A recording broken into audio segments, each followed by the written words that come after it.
Hi guys, welcome back to my channel. Thanks for coming back this week. So kind of the topic that I think I'm going to talk about, I feel like a lot of my topics are kind of negative, but I feel like there's a lot of negative that maybe I don't normally talk about in my typical day-to-day life, and so I think this channel is probably a good therapeutic way for me to just get stuff off of my chest. So I think what I want to kind of talk about is kind of the pros and cons, right, of frequent medical care and educators and therapists and all this is it takes a lot of the guesswork out of parenting. That's one of the pros. So if you're ever unsure about something, like, is he not gaining enough weight? You don't really have to worry because you're going to be seeing a medical professional once a week. So there's always someone to ask, which is kind of nice. But then also seeing these medical professionals so frequently and getting weight and height measurements so frequently, it does make you kind of second guess yourself a lot as well. So on the flip side, right, of that coin of taking guesswork out of parenting, it also makes you speculate a lot more. So sometimes you're after they get his weight or whatever, you're like, oh my god, did he not gain enough weight? Are they gonna try to admit him? What's gonna happen? So that's one of the cons, I think, to having such frequent medical care. So another one of the pros, or when I don't mind seeing all these doctors and therapists, is when he'll show off new skills for them, or he'll have actually learned new skills and I can actually remember what they are. But then on the flip side of that, I get really anxious having to meet with his therapist and whoever, if his skills have plateaued and not changed since the last visit. I get kind of anxious then, they're going to say he has some kind of delay, which is not uncommon for heart warriors, but it's still something that stresses me out. I'm sure it stresses a lot of heart parents out, just because, I don't know, you're I think we want so badly for our children to be at the normal milestones for their age group, just because everything else has been hard. Everything else in their life, medically and health-wise, and just basic things that normally you don't have to worry about, it has been difficult for them. So to finally, to know that they're on track developmentally otherwise, other than their medical stuff, that's a big comfort. And so I think it can cause a lot of stress for a lot of medical parents when you kind of feel like your child's under a microscope constantly. I think we worry about it enough, but then to have their speech therapist and their birth to three educator and all these other people constantly seeing him too, it can be comforting, but it can also be it can also give you anxiety, because it's kind of like how people feel when they talk to a therapist and the therapist just starts writing stuff down whenever they talk, and you're just like, oh my god, what are you writing? That's just freaking me out. What are you saying about me? So that's kind of why it gives me anxiety, I think. I guess you could think of it kind of like parent-teacher conferences, and I don't know because I haven't experienced those yet, but I'm sure, the once or twice a year that my parents had to go and talk to my teachers, they were probably oh god, are they going to tell us that she's not applying herself, or whatever, or that she's behind, or that she sucks at math, which my teachers did tell my parents that, because I really did suck at math. But stuff like that. So I think any parent is just going to be worried that some kind of professional is going to think that their kid is not as smart as they know their kid is, and that's stressful, because you want people to think the best of your child. You want people to see what you see in them. And so I think that's why it's so difficult. I think the reason I'm bringing up this topic, or the reason I've been thinking about it a lot, is we have speech therapy. Wynn meets with a speech therapist. Well, she's like speech and oral therapy, so like feeding. She works on that too. And so, you know, there's nothing wrong with her. She's a lovely person, and I'm sure, given different circumstances, I would not, like, I wouldn't mind talking to her. I think she's a very nice person. There's just something about, it's not, I don't even know what it is. It's just, you know, sometimes you meet a person and you just don't mesh very well. And that's kind of how my relationship with this speech therapist is. And again, it's nothing wrong with her, and it's nothing that I think, like, I don't think I would request a different therapist or anything like that. It's not that extreme. It's just, there's something about her that makes me feel like I'm in 4th grade again, and I'm, like, being disciplined by my, by my teacher. Like, there's just something about her that makes me feel that way. And it's not every visit.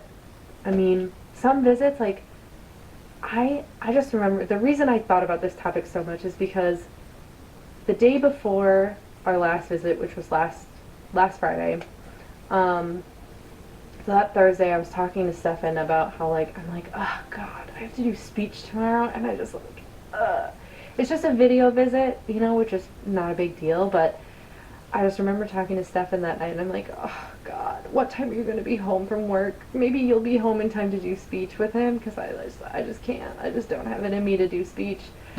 And he's like, what do you mean? He's like, what's so bad about speech? And I'm just like, I don't know, but I just dread it every week, or like every time we have a visit. I'm just like anxious until it happens, and then once it's done, I feel so much better. Like, I don't know why. It's just a thing for me. But then, so I was so anxious about it, and then the visit ended up going really well, actually, and Wynn was like showing off all these new skills that he picked up. He was like showing new communication skills, showing off new words, you know, nothing major, and they were really more like his version of words. Like, you know, he's not 2 yet, so like his words aren't totally accurate just yet, so like he said like Kiki instead of kitty, but like she took it as a win, right? She's like, that's great, he said kitty, like that's awesome. And I'm like, yeah, all right, if you say so.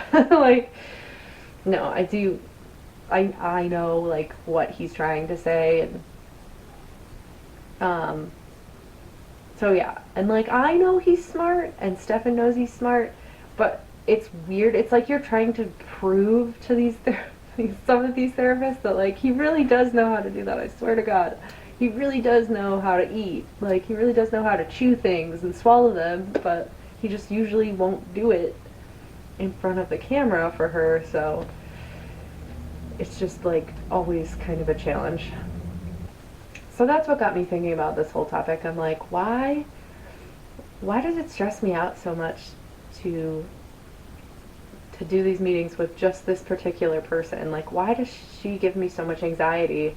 And none of the other, like, we have other video visits, you know, with nutritionists and like with Birth to 3, she's really just like, I think she's technically like early childhood special education, but I don't get this anxious with any of the other people. It's just the speech therapist, and I don't know why. But I think in part it's okay. I think more parents need to admit, more medical parents, and maybe just any parent in general, I think people need to learn that it's okay to admit when something's not working out, you know? But again, it's not that drastic in this particular case, but an example would be when Wynn was born, he stayed in the PICU at Children's Hospital for about 4 months, give or take, like 3 or 4 months, right in there. And as part of his like discharge, he had to have a primary care physician lined up, like a pediatrician or a family doctor, and he had to have an appointment like in the next however long. So it was weird. I think it was kind of irritating and weird to us that we had to, like, we've been literally living in a hospital. Do we really have to see another doctor as soon as we get home? Like, is that really necessary? But apparently it is, and that's fine. Um, but I really, like, I just picked a random doctor that was in our network and close to home. So that's what I went with. And I think there were only two pediatricians in our city where we live. The one I picked, it was just like not a good fit. And I didn't meet with the man. Stefan and my dad, I think, took Win to those visits. There was only two of them, and then we were like, no, like this is not working out. Let's find a different pediatrician. The two visits that I had with this one doctor, Stefan and my dad went, and from what they told me, he was kind of like, I don't know if condescending is the right word, but he was like kind of mansplaining, like Wynn's cardiac stuff to Stefan, and Stefan's like, look man, we're not here to talk about Wynn's cardiac stuff. You're just like his general practitioner. We just need you to like do a overall wellness check, and like we want to leave because like we're done. Like that's all we need.